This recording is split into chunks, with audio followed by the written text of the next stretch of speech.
Hi அனைவருக்கும் வணக்கம்.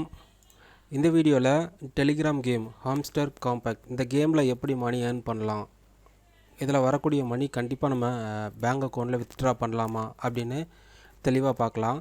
முதல்ல இந்த கேமில் நம்ம கலெக்ட் பண்ணுற மணி அப்படிங்கிறது அந்த காயின்ஸ் அந்த காயின்ஸ் தான் நமக்கு மணியாக கிடைக்க போகிறது இல்லை.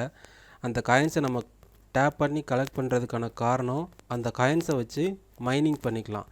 அந்த மைனிங்கில் போய் அதில் கொடுத்துருக்க கேட்டகரியில் நீங்கள் தேவையானதை சூஸ் பண்ணும்போது உங்களோட ப்ராஃபிட் பர் ஹார் இன்க்ரீஸ் ஆகும்.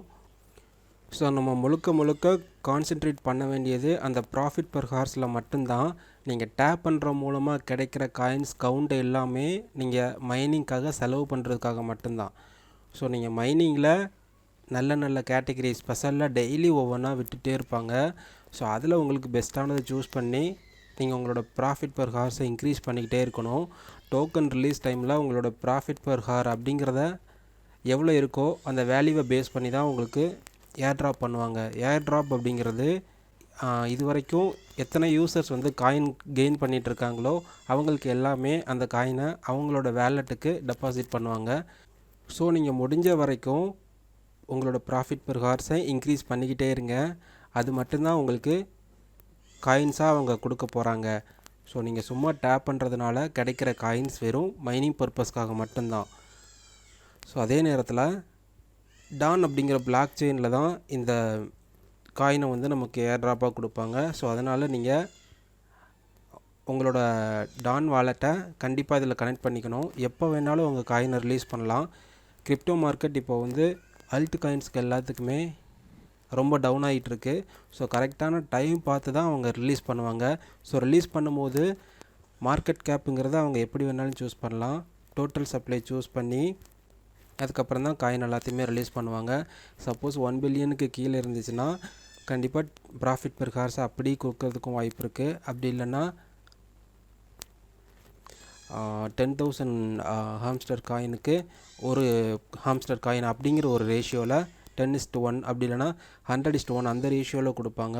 அப்படி கொடுக்கும்போதும் நீங்கள் ரெகுலராக இதை யூஸ் பண்ணிக்கிட்டே இருந்தீங்கன்னா ஒரு 10லேருந்து 30K வரைக்கும் நம்மளால் ஏர்ன் பண்ணுறதுக்கு நிறையா வாய்ப்பு இருக்குது. பிகினர்ஸ் கூட கொஞ்சம் ஏர்ன் பண்ணலாம். பட் நீங்கள் விடாமல் உங்களோட ப்ராஃபிட் பர் ஹார்ஸை இன்க்ரீஸ் பண்ணிக்கிட்டே இருக்கணும். அது மட்டும்தான் உங்களுக்கு காயின்ஸாக கிடைக்கும். நிறைய பேர் தப்பு பண்ணிகிட்டு இருக்குது. நம்ம டேப் பண்ணால் காயின்ஸ் ஏறுது, ஸோ நம்ம மில்லியன் கணக்கில் பில்லியன் கணக்கில் காயின் வச்சுருக்கோம், ஸோ அதுக்காக அந்த காயின் எல்லாமே அப்படி நமக்கு கொடுப்பாங்க அப்படின்னு நினச்சிட்ருக்கதா மிகப்பெரிய தப்பு. ஸோ அந்த தப்பு பண்ணாமல் ப்ராஃபிட்டில் அவங்களோட கான்சன்ட்ரேட் பண்ணி அதை மட்டுமே இன்க்ரீஸ் பண்ணாலே போதும். முக்கியமாக மைனிங்கில் பெஸ்ட்டை சூஸ் பண்ணி உங்களோட ப்ராஃபிட்டை இன்க்ரீஸ் பண்ணிக்கிட்டே இருங்க.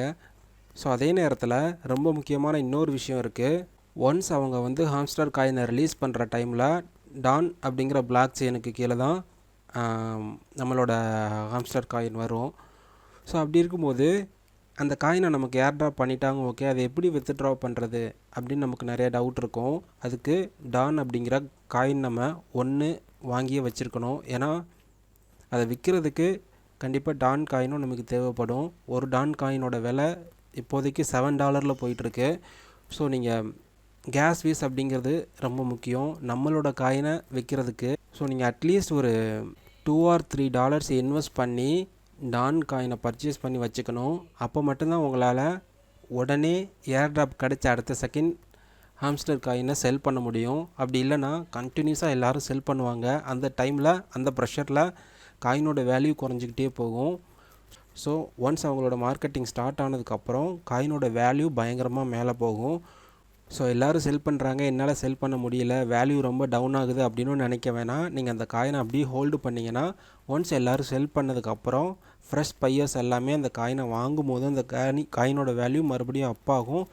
ஸோ அந்த டைமில் நீங்கள் செல் பண்ணிங்கன்னா இப்போ இருக்கிற ப்ராஃபிட்டை விட டபுள் மடங்காக ப்ராஃபிட் கிடைக்க நிறைய சான்சஸ் இருக்குது.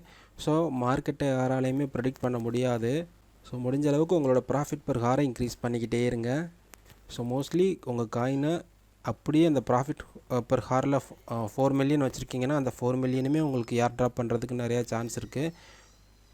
ஸோ டான் வாலெட்டில் எப்படி கனெக்ட் பண்ணுறது, எப்படி அந்த டான் அப்படிங்கிற காயினை வாங்குறது, ஸோ அந்த காயினுக்கு டாலர்ஸை நம்ம பைனான்ஸ் அக்கௌண்ட்டில் இருந்தால் இங்கே சென்ட் பண்ண முடியும். ஸோ அது எப்படி சென்ட் பண்ணுறது அப்படிங்கிற நிறையா டவுட் இருக்கும். ஸோ அப்படி நிறைய டவுட் இருந்துச்சு அப்படின்னா மறக்காமல் கமெண்ட்டில் சொல்லுங்கள். நான் நெக்ஸ்ட்டு அதுக்கு ஒரு வீடியோ தெளிவாக போடுறேன். எப்படி பைனான்ஸ் அக்கௌண்ட்டுக்கு இந்தியன் மணியை நம்ம